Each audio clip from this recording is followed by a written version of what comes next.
Hello and welcome to this week's edition of The Road Less Traveled with Gary L. and Gigi's Boo on rlm-radio.com.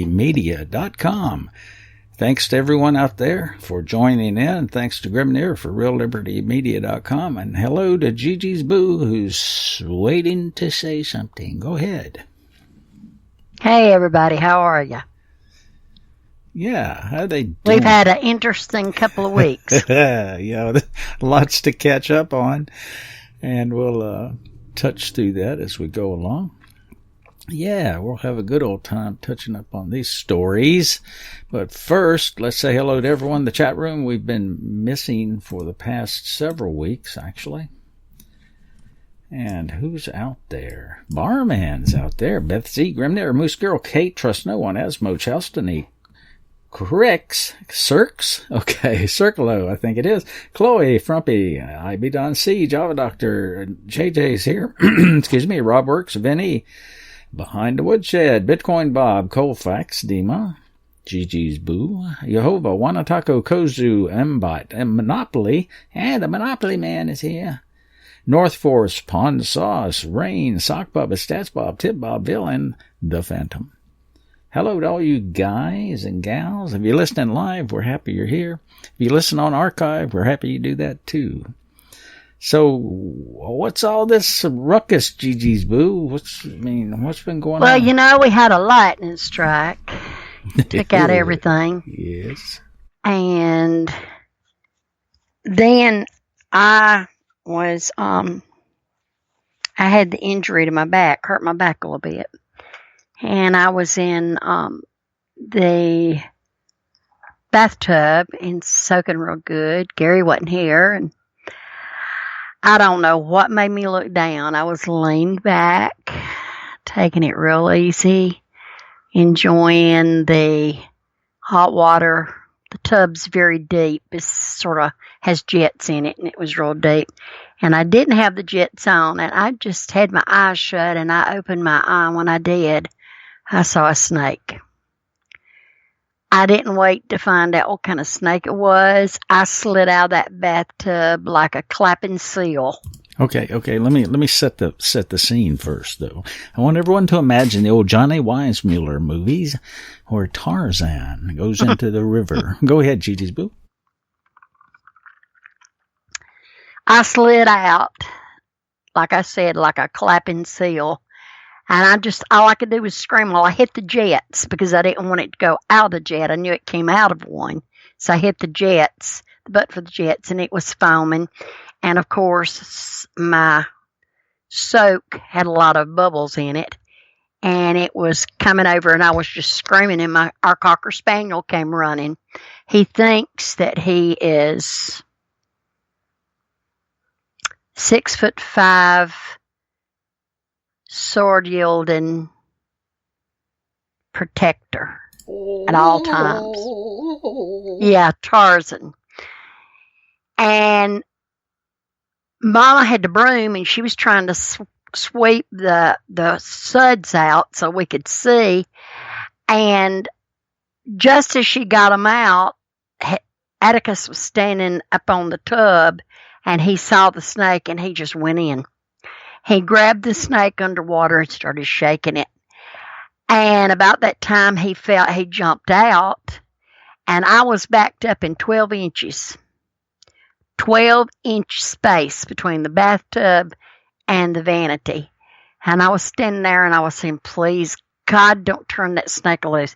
He had beat that snake against that tub, drowned, I guess, tried to drown it or whatever. But anyway, he turned it loose, and Mama hit it in the head with a broom handle.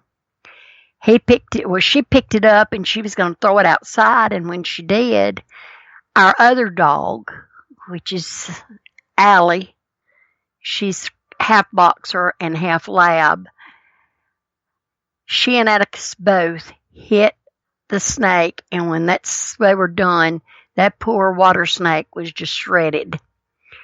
Well, Gary thought that was the funniest thing in the world because I ran to the door and he said, honey, please tell me you didn't go to the door completely naked to see about that snake. I said, no, I didn't. I swear I didn't. But anyway, I peeked out, and I saw a snake was in shreds, and I said, Mama, get that snake out of this yard, because we don't believe in killing snakes, and we always want to make sure that we have a little prayer that we say so the chief of the snakes don't come back and bring vengeance to us. But anyway, got rid of it, whole 9 yards, put it in a trash bag. Well, today, all it was doing was barking, Allie. That's all she was doing. Bark, bark, bark, bark. And I said, what in the devil is she barking at? So I brought the cameras up.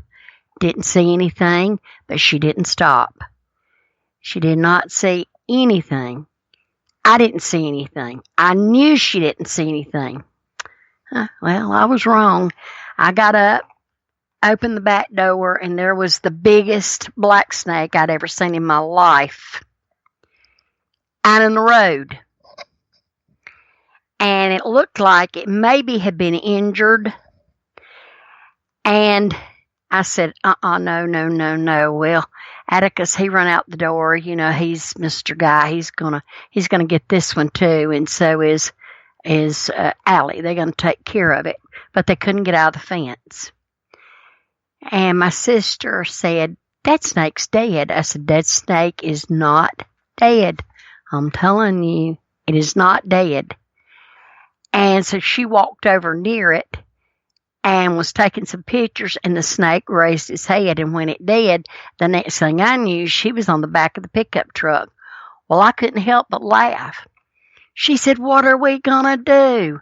I said, well, it's injured. I just don't want it to crawl into the yard and be injured enough to where it will strike, because it is in pain to strike out.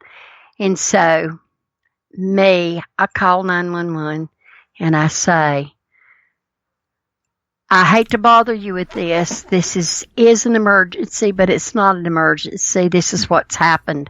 And I said, you don't have to send officers. Send somebody that's with wildlife or animal control or something.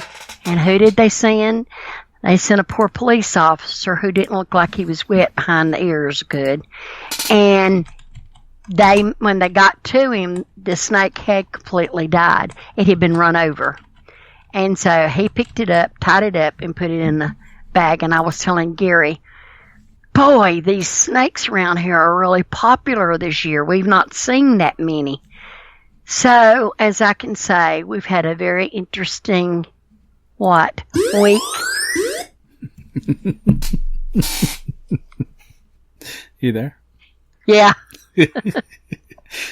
Yeah, here they came. That's it. Here they came. There's a snake in the road. You'd think we might live in Bongo, Congo or something around here. It's snakes, and alligators. These dogs think that they can kill anything, you know. It's that's their job is to kill, but they've had their hands full fighting around here with them. They sure have. Yeah. All you have to say is snake to Atticus, and it's like saying fire to the fire department. And we've got a cat. There's something else happened. We've got a bunch of cats around here. And those cats have had kittens, and so he sits on the front porch and he hawks them. They're across the street. He will sit out there as long as that cat is out there. He's going to watch it. And he's just down, looking. Just come on over. Please come on over. Come through the gate. Come to the gate. Let me get you. I'm ready for you. Let me show you what a bad Cocker Spaniel I am. And he just sits and hawks it all the time. It's a wild bunch. And guest 34775 joined us during your monologue there. And thank you very much. We'll see what happens. That's still in the works. Actually, I think it's a good move. I think we'll still be able to do the shows. I mean, what time would it be? Oh, yeah. I think they're 6 hours ahead, so we might have to come on right after Hal, but that would put us on at 11? 11 our time. So it's still doable. Oh, yeah, we can do it, yeah. Yeah, so I don't know. We'll still be able to do some kind of shows on Mamma Mia. We might do it with the pasta sauce. We will do it with pasta sauce.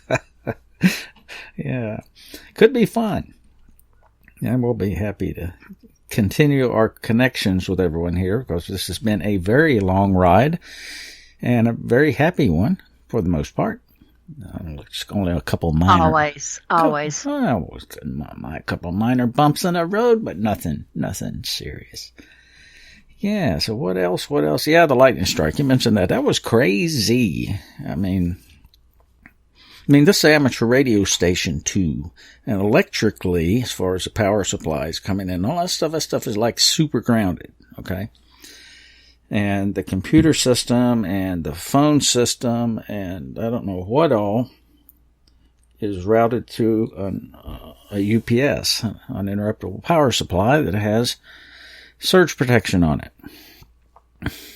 Well, you would imagine the only place that it could sneak in was on the stupid cable, like for the internet provider cable.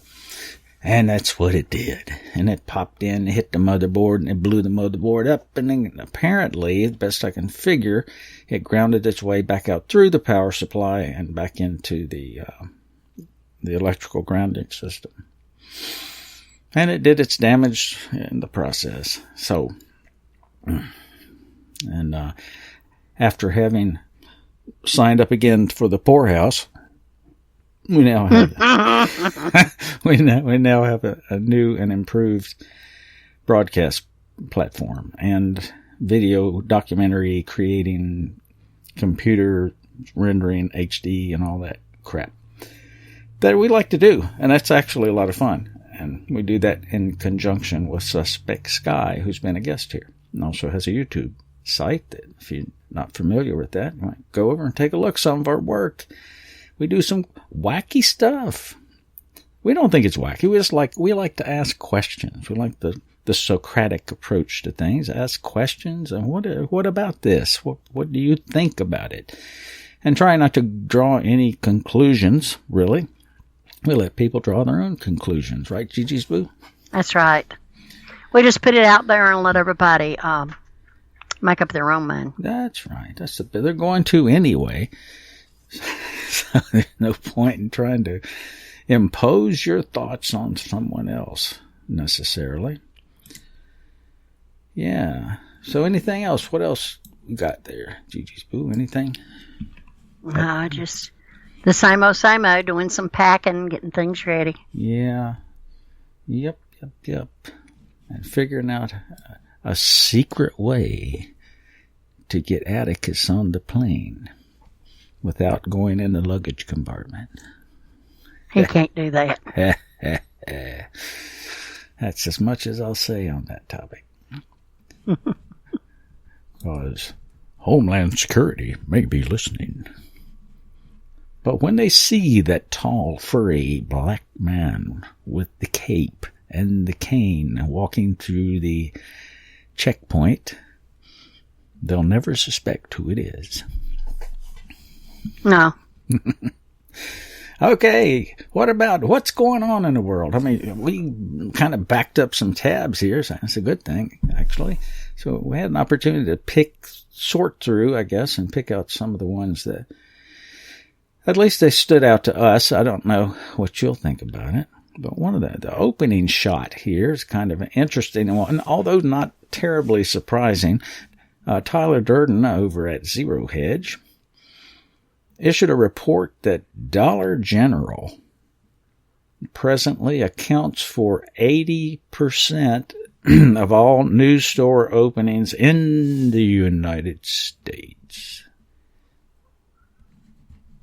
Declining customer demand for traditional retail venues and deteriorating financial results aside, we show the simple reason for the persistent pressure on traditional brick-and-mortar stores to restructure with the following chart, and you can read the chart as you get it into Blogcaster. And, well, what about the new stores? And anyway, let's touch on the charts real fast. The brick and mortar, because the internet has had an impact, obviously, on brick and mortar businesses. Amazon and eBay are two of the major ones that have impacted things.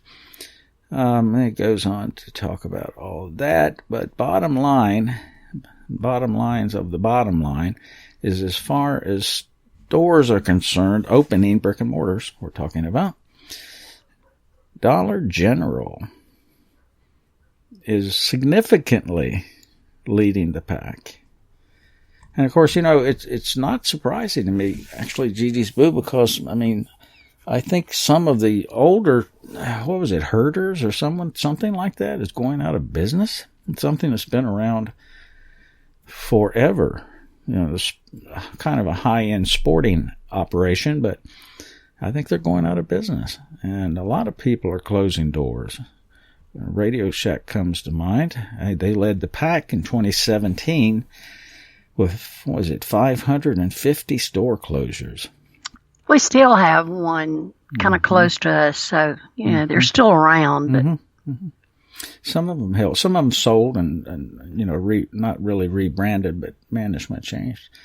Payless is next on the closed list. Well, actually tied with a store called Rue 21, or Street 21, if you're en français. I never heard of that. But Payless and Rue 21, 400 store closures. Family Christian, sounds like a bookstore, maybe? You ever heard of that, Gigi's Boo? No, I've never heard of that one. Yeah, 240 closures. J.C. Penney. We got one of those in Spartanburg, 138 closures. J.C. Penney with the N-E-Y for you Mandela folks out there instead of the N-Y. Interesting. A lot of people have reported that has changed. Quite frankly, it looks a little odd to me as well, but that's as much as I can say about that. Kmart with 109 store closures coming up in 2017. Staples, 70. CVS, now of all things, Gigi's Boo, with healthcare and all that, what would drive a CVS out of business? Lawsuits. They're careless. Yeah, could be. They have 70 slated for 2017. Macy's, 68. Abercrombie Fitch, 60. Guest Stores, 60. Sears, 41. It's Gander Mountain. That's the one. That's the one that's closing some stores. Like 30 stores are scheduled to close. So, more of our wonderful economy. They tell us all about how great everything's coming back and unbelievable. Yeah. And I have a bridge to sell you. Yeah. Is it in Brooklyn or is it out in California? It's across the Grand Canyon. Oh, okay. Yeah, anything to comment on in regards to those store closures? Well, talking about Dollar General, I can tell you why they're so popular. Okay. You have all your major chain grocery stores that are in town. And where the Dollar General is really making their money is they go to these towns and they go into the community. I know we have 3 out in communities that are at least maybe 10 miles from town. And they sell, we have a Dollar General Market, that's a grocery store with it. But even the Dollar General has bread, eggs, sandwich meat, milk, coffee, stuff like that, potato chips. They got junk food. Well, it's real easy for people who live out in the country. Butter, they can run and get butter and bread and milk and stuff like that. And that's how they're branching out and really making it, because people don't want to drive 10 miles into town to get those. And really and truly, they're not as high as the grocery stores. Even that far out, they're not as high. Yeah, that's a good point. I've noticed those as well. They're kind of reaching out to the smaller communities. And that's not a bad idea because, at one time, I can recall, because my dad owned one, that predominantly what you saw were little country stores that carried all your sundries and your milk and your bread and canned foods, shoelaces. And you know what? A thread and needle, and the Dollar General carries all that. They have spools of thread, they have needles, they have shoelaces, they have towels and washcloths, they have seasonal things like a window fan, a box fan, not a window fan, a box fan. They have all that, and it's almost like an old variety store. Or like you have a mom and pop store that people can run to and get what they need, and they don't have to go to a specialty store. Yeah, that's right. And I guess actually, think about it, they are a franchise. So in all probability, the people who run those little Dollar Generals probably live in the community or nearby. Yep. Yep, they do. Yeah. Okay. Yeah. I mean, the quality your mileage will vary from store to store, I'm sure. Unlike our favorite, as we like to mention, Aldi, and not too far behind is Lidl. Oh, they're coming to a town near you really quick. Yeah, they're giving Aldi a close run for their money because they're another German store. Well, and I don't know if any of y'all have had any chance to eat any of the, especially around the holidays. Go there and look at their candy that they import from Germany.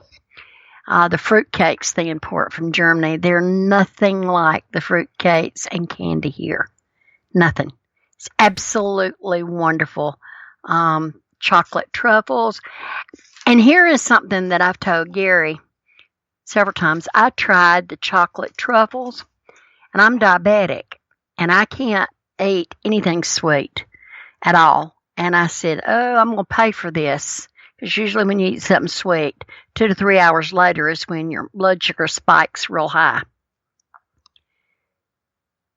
The candy, the truffle, well, it's not candy, it was truffles that were made over there that they shipped here.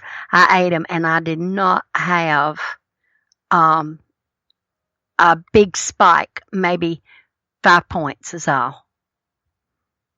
Yeah. So, tells you what we're putting in stuff over here and what Germany is keeping it real, as they say. They do a much better job that way. Europeans. Oh, yeah, they do. Europeans in general do. And we, except for one store, it's way down the line here. We may or may not get to it. But, the Aldi and Lidl is actually, they're going down the East Coast first, then they're going to move west. So you guys out west, you will experience them at some point because they pretty much have the same business model as Dollar General, just in a more grocery store oriented approach. And so I think you'll see that coming. But what's next, Gigi's Boo? We got all these drug deaths, and talk about a wonderful economy we have, which always leads to greater self-improvement and enlightenment and economic good times.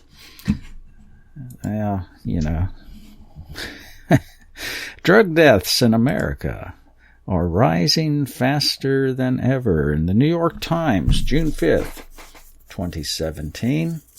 In Akron, Ohio, drug overdose deaths in 2016 most likely exceeded 59,000. The largest annual jump ever recorded in the United States, according to preliminary data compiled by the New York Times. The death count is the latest consequence of an escalating public health crisis. Opioid addiction. Whoa, wait a minute. I don't think they talk about this, but what is the source of all the opium now? Oh, where is it? Afghanistan. Oh, yeah, the place that we have under control. Mm-hmm. Interesting, isn't it? And, for a fellow my age, and some of the folks who listen will remember this as well, back during our Vietnam experience, Southeast Asia at that time was the number one opium-producing place, and we happened to be involved there too. Not saying, correlation doesn't mean causation, but it's food for thought. But it's now more deadly by an influx of illicitly manufactured fentanyl and similar drugs. Fentanyl ain't no joke. Strong stuff. Yeah, I remember when I had my knee work done, the anesthesiologist hit me up with a little fentanyl first to set you up for the knockout punch, I guess. And I'll tell you what, that is some nasty, nasty stuff. I mean, I felt like I'd been run over by a truck. It was eyeballs crossed and blood, all that stuff. Anyway, drug overdoses are now the leading cause of death among Americans under 50. Think about that. Not guns, not jealous husbands, but drug overdoses. Although the data is preliminary, the Times' best estimate is that deaths rose 19%. That's huge. Over the 52,404 recorded in 2015. And all evidence suggests that the problem has continued to worsen in 2017. And this has a neat little chart that you can see, visually see the rise, beginning from 1980 to present. And for those of you who are good with numbers and statistics, you'll be able to figure out the average annual growth rate. Just like an investment. Oh, wait, maybe it is an investment. Maybe it's an investment by somebody who wants to reduce the population. But that's another story, isn't it, Gigi's Boo? Mm-hmm. The initial data points to large increases in drug overdose deaths in states along the East Coast, particularly Maryland, Florida, Pennsylvania, Maine. In Ohio, which filed a lawsuit, by the way, last week, accusing 5 drug companies of abetting the opioid epidemic. Now, wait a minute. What kind of opioids do the drug companies make, Gigi's Boo? They make one that's made the news. They do all the, they do the morphines and the things but there's one now that they gave me, and they kept telling me it was so safe to take it. So safe, and it's called Tramadol. And it's claiming more lives. They had something on TV the other day about that it's the new epidemic with Tramadol. It's very unsafe. It's causing heart arrhythmias and everything. Also,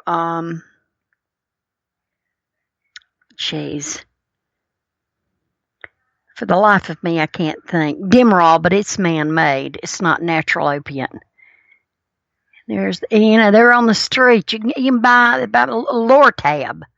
It's not a Lortab anymore. It's Loravox. Those things sell out the yazoo. We've got one hospital in the South Carolina around the area that their emergency room physicians are not allowed to even prescribe that on a short term, like a back injury or anything, because people were hopping from place to place to place to get those pills. I never understood why people want to stay doped up. You're not got no life doing that. Well, it goes back to the economy thing I was referring to.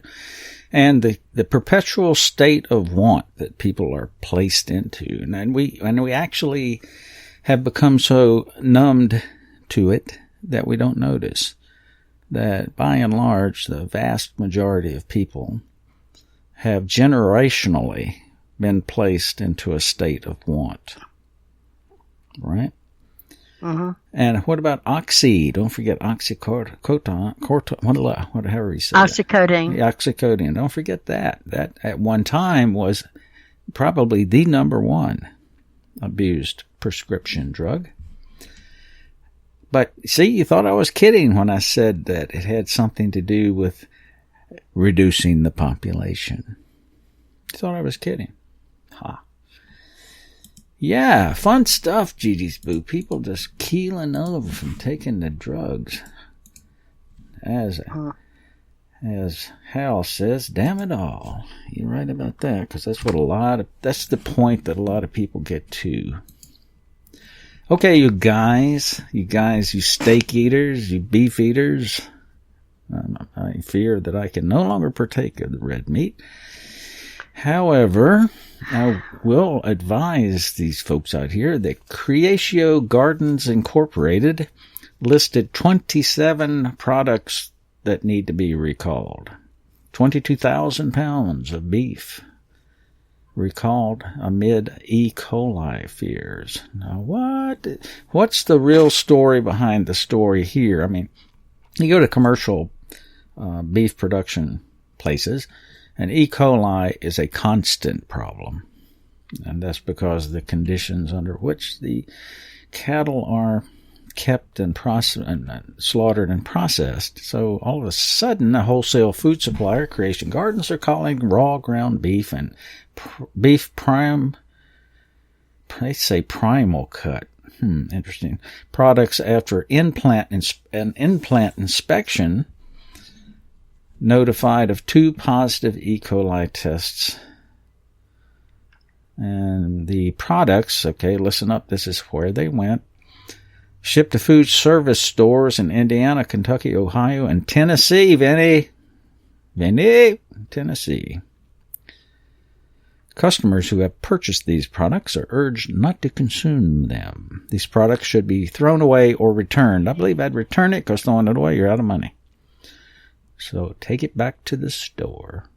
It's a Class 1 recall, meaning there is a reasonable probability that using the product could cause serious health consequences or death.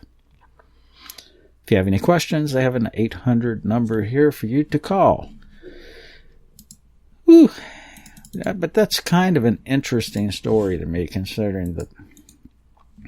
it's just a lot of things. That just was a strange story. And that actually is from our local television network here. So, interesting, isn't it, Gigi's Boo?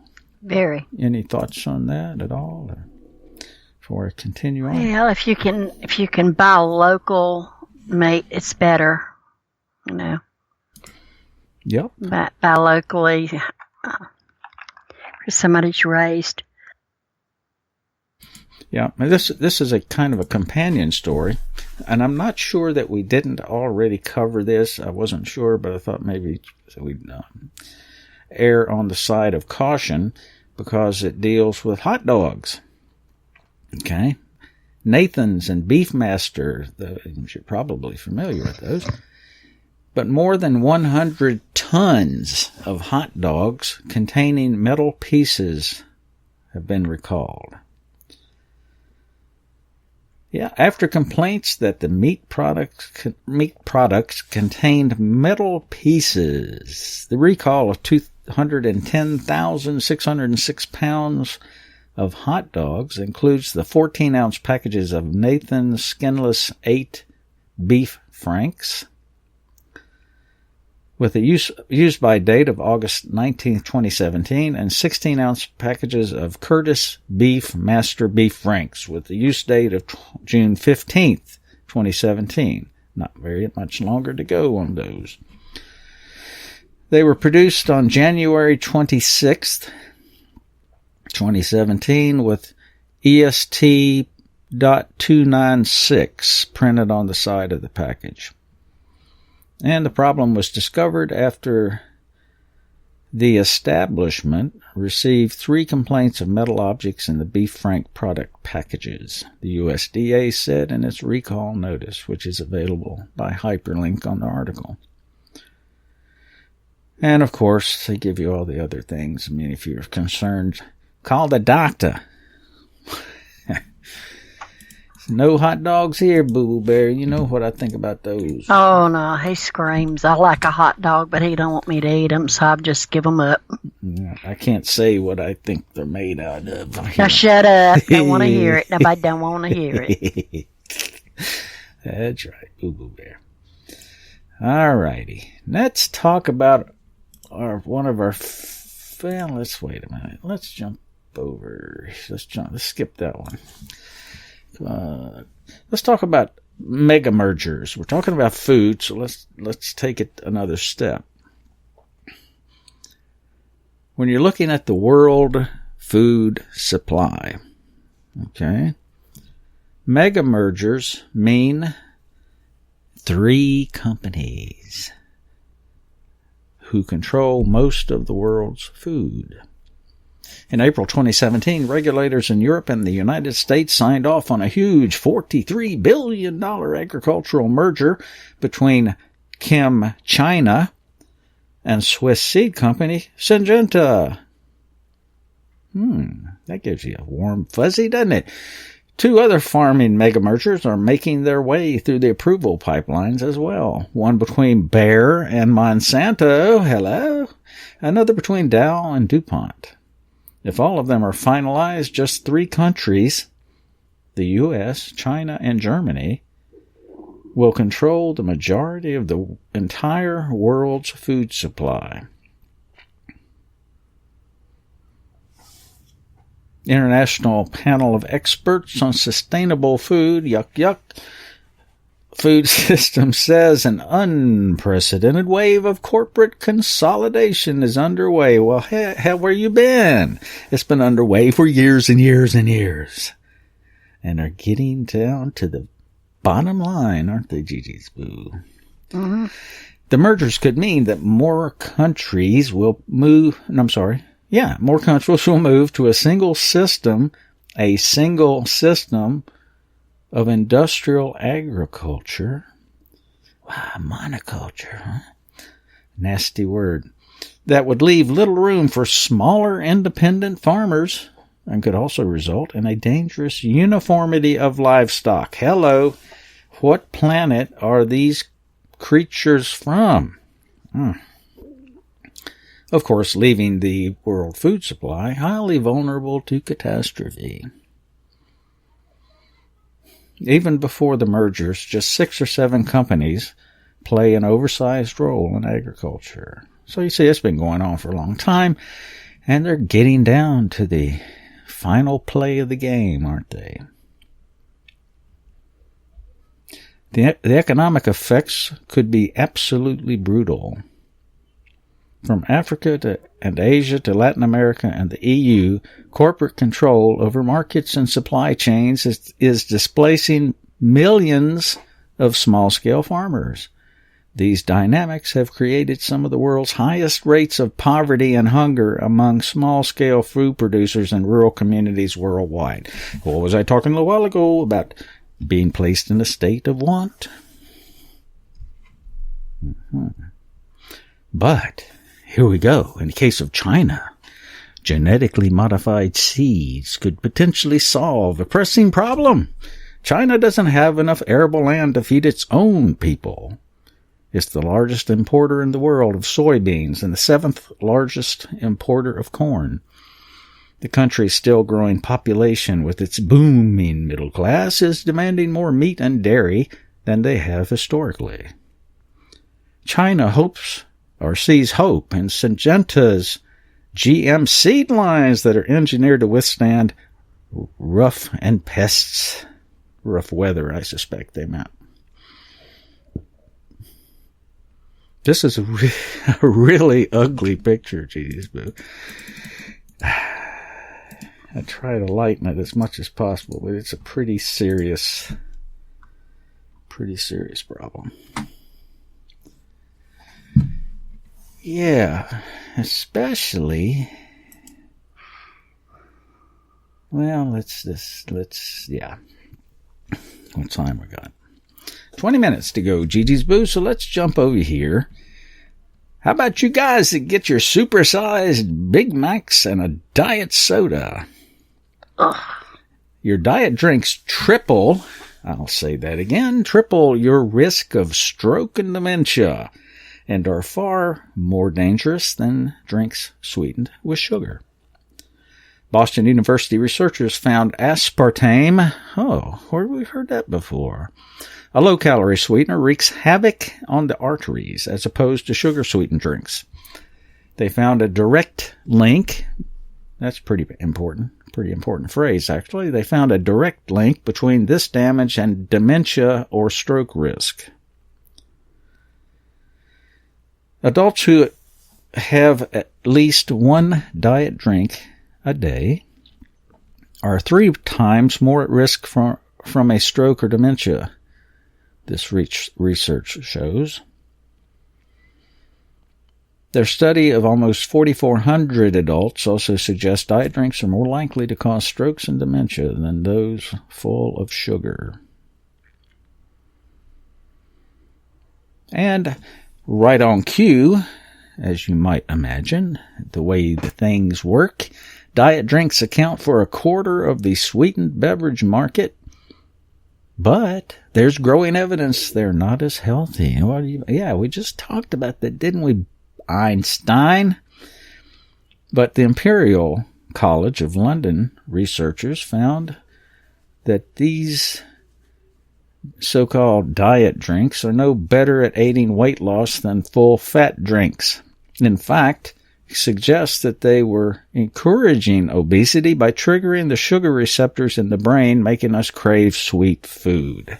Wow, what do you think about that one, Gigi's Boo? You're having had some experience along those lines. Oh, yeah. Yeah. Let's throw that in there so all you supersized with a Diet Coke guys can look at that. Okay. Let's get to the fun part. Yeah, I mean, we were talking about China. I don't know, you guys remember all that hoopla about golden rice, genetically modified golden rice that's going to solve all the hunger problems of the world. Right. This article is a year old. 2016, Washington University in St. Louis, heralded on the cover of Time magazine in 2000 as a genetically modified crop with the potential to save millions of lives in the third world. Golden rice is still years away from field introduction, and even then may fall short of lofty health benefits still cited regularly by GMO advocates. Golden rice is still not ready for the market, but we find little support for the common claim that environmental activists are responsible for stalling its introduction. GMO opponents have not been the problem. GMO advocates have long touted the innovation as a practical way to provide poor farmers in remote areas with a subsistence crop capable of adding much-needed vitamin A. A problem in many poor countries, by the way.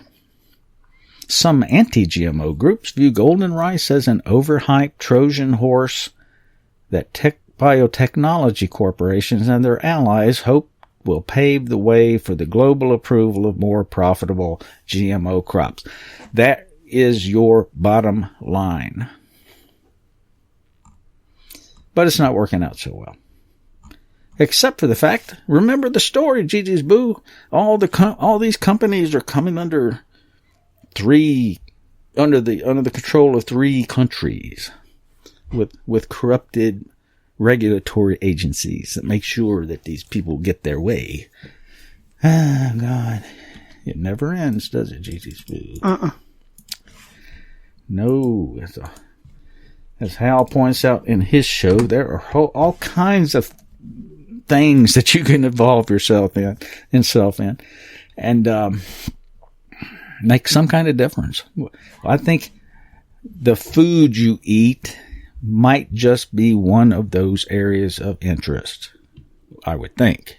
I don't know.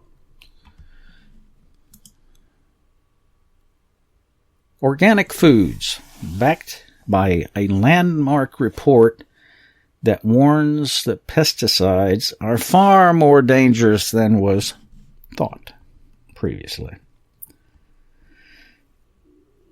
Consumers should consider going organic because pesticides on foods are far more dangerous than was thought, causing damage to the human brain, a major study suggests. Surprise, surprise, Gigi's Boo, what do you think? The research... No surprise. The research published by the European Parliament warns of the very high costs of current levels of exposure to pesticides, especially for children and pregnant women. This could result in new limits on pesticide levels or changes to labeling of foodstuffs under EU law, which require the UK to review its policies next year. The landmark study suggests that damage caused by pesticides across the EU amount to at least £125 billion a year, based on the loss of lifetime income from such damage. And the corollary to that is based on the loss of productivity to the corporations. Right?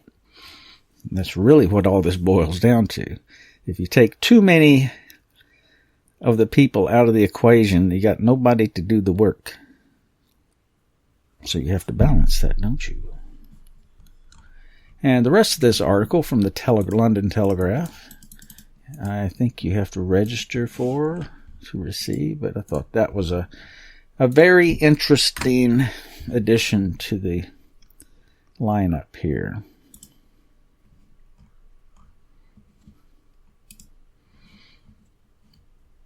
Okay, now in the EU, in the website, also in the Guardian actually, the European Union declared Monsanto weed killer safe.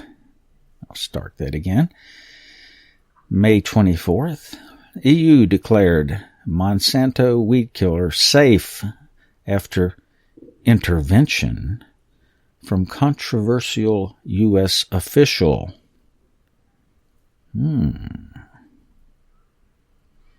European Food Safety Authority dismissed a study linking glyphosate to cancer following counsel with an EPA official allegedly linked to the company and who figures in more than 20 lawsuits. The European Food Safety Authority dismissed a study linking Monsanto weed killer to cancer after counsel from a U.S. EPA officer basically told him to knock it off. Jess Rowlands, the former head of the EPA's Cancer Assessment Review Committee, who figures in more than 20 lawsuits, had previously told Monsanto he would try to block a U.S. government inquiry into the issue, according to court documents. The core ingredient of Monsanto's Roundup brand is a chemical called glyphosate, for which the European Commission last week proposed a new 10-year license. Doubts about its regulatory passage have been stirred by unsealed documents in an ongoing lawsuit against Monsanto by sufferers of non-Hodgkin's lymphoma who claimed they contracted the illness from exposure to Roundup. According to reports, this EPA official stated that if I can kill this, I should get a medal. In an email about a U.S. government inquiry into glyphosate in April 2015. In a separate internal email, Jenkins, a regulatory affairs manager, said that Rowlands was about to retire and, quote, could be useful if we move forward with the ongoing glyphosate defense, close quote. Documents seen by The Guardian show that Rowlands took part in a teleconference with EFSA, which I think is the European Regulatory Food Authority. As an observer in September 2015. 6 weeks later, EFSA adopted an argument Rowlands had used to reject a key 2001 study which found a causal link between exposure to glyphosate and increased tumor incidence in mice. And it goes on and on.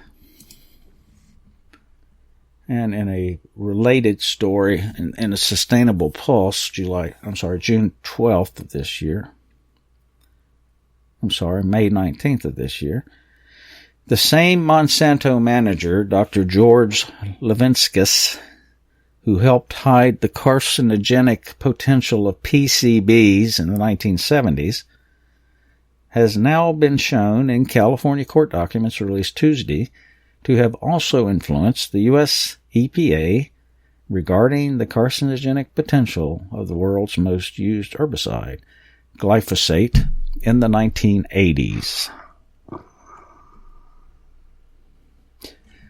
In March 2015, Sustainable Pulse uncovered a 30-year cover-up by Monsanto and the EPA related to the probable carcinogenicity, wow, what a word, of the world's most used herbicide, glyphosate. This cover-up has been confirmed by court documents released by the U.S. District Court in San Francisco.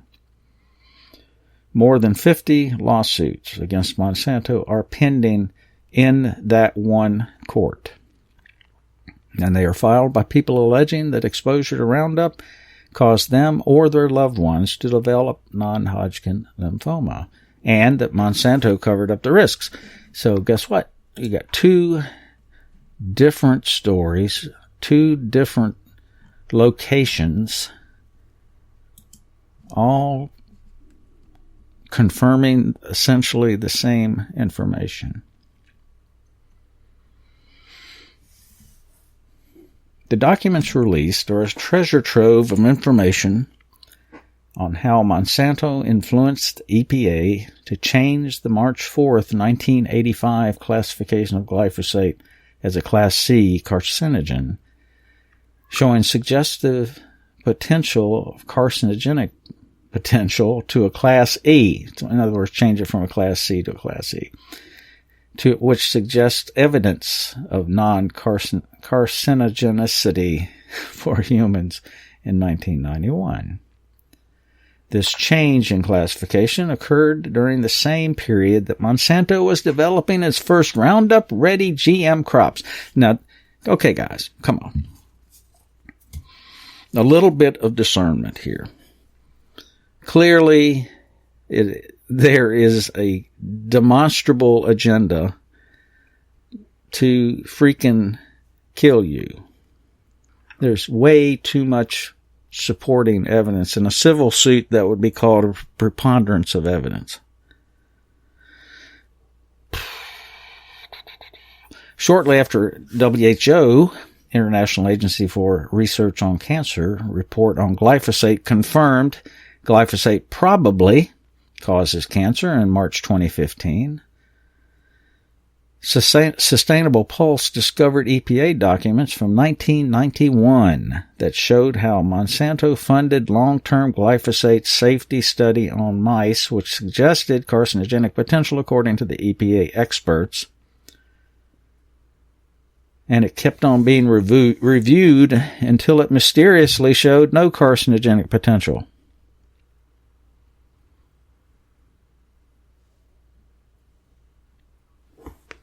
Dr. George Levinskas, who joined Monsanto in 1971 and became Director of Environmental Assessment and Toxicology, was a lead player in the cover-up of the carcinogenic potential of the now-banned PCBs in the 1970s. And you guys, polychloride, something, I can't remember what that stands for, but it was bad stuff, really bad.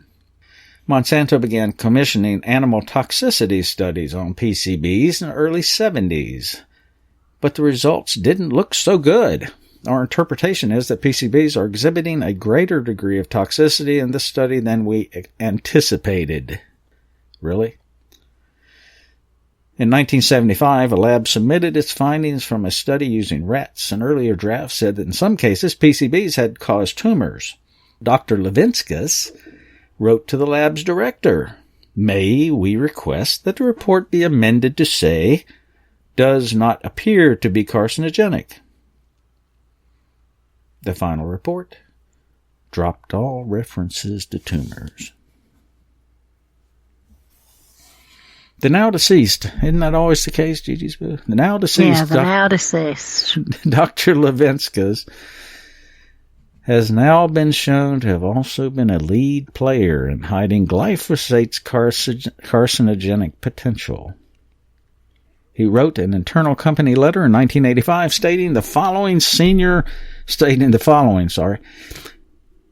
management at the EPA is reviewing a proposal to classify glyphosate as a Class C possible human carcinogen because of kidney adenomas in mice, male mice actually. Dr. Marvin Kushner will review kidney sections and present his evaluation of them to the EPA in an effort to persuade the agency that the observed tumors are not related to glyphosate. And as the beat goes on, the 30-year glyphosate cancer cover-up will go down in history as yet another failure by the U.S. government, the EPA, and worldwide regulators to put the health of the general public before the need to protect and expand company profits. That's one interpretation of it. I think there's a lot more behind it. But that's just me, and maybe some of you other folks. Oh, Gigi's Boo, any thoughts about all this crazy stuff? No, I'd just like to hear you tell about it. No, you don't want to hear about me. Yes. No. It's just, it's really, I mean, you try to maintain some level of journalistic objectivity, but it's really hard to do. Because you can turn your back on this stuff only for so long. Because there's so many other things. We talk about the food, we talk about the food, particularly with respect to the aggregation of control among a very small group of people. And we can talk about the drug deaths, and we can talk about the vaccines, and we can talk about the water, and we can talk about the air, and those who, there's evidence to suggest that aluminum and barium and strontium is in an abundance in the soil, and it's coming from somewhere. And many people point to the chemtrails, or the persistent contrails as they're called. But in any case, it's coming from somewhere.